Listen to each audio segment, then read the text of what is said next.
Hello and welcome to my Yu-Gi-Oh channel. Make sure to like the video if you enjoy it and don't forget to subscribe to the channel for even more Yu-Gi-Oh content.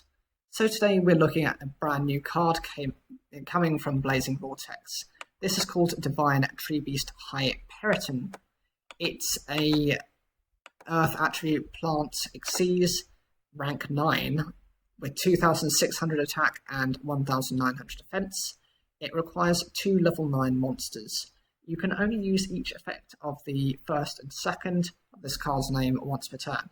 One, when you activate a card or effect during your turn as a quick effect, you can target one card of the same type, monster, spell, or trap card in your graveyard, attach that target to this card as material.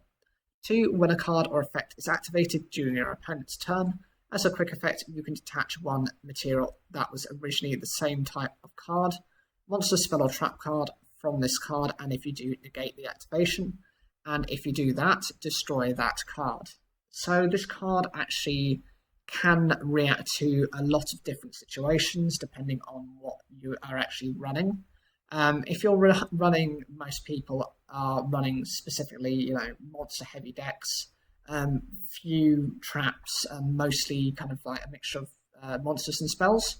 But this might be a way of trying to encourage players to actually put more traps in their deck, because in doing that, you're able to recover the trap card and then be able to negate an opponent's trap card. Of course, it's not as effective if your opponent isn't really running many traps either, so it's a bit of a...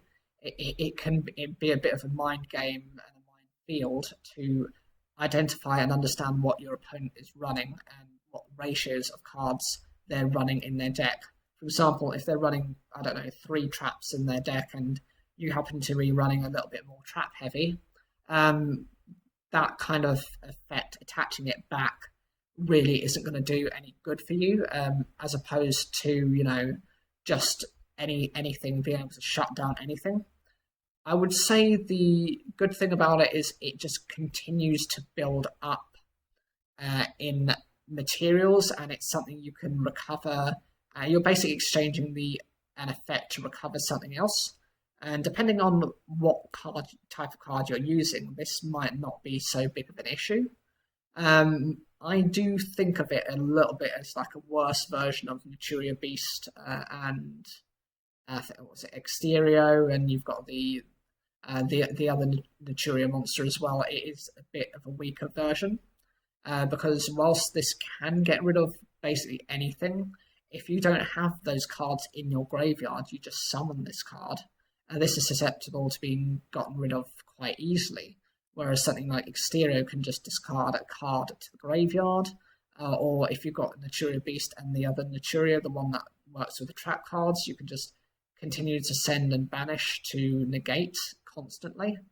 That's kind of where this card falls down, and generally it's more difficult to bring this out than it is for either of the 2 monsters I've just mentioned.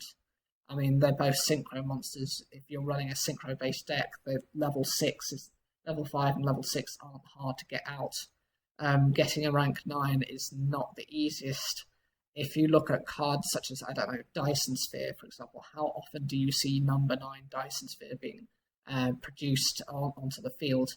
And even so, I know it's got specific machine support. There's like a continuous trap card which actually helps to support it, which actually brings back certain monsters in order to do that. As of this time of now, I just think, had this been introduced before either of the synchro monsters came out, or even the fusion, I think it would have been brilliant. As it is now, it's already well outranked, and unless you've got a certain preference for this card, or are specifically putting it in a plant-based deck, it's not that viable. What do you guys think of this card?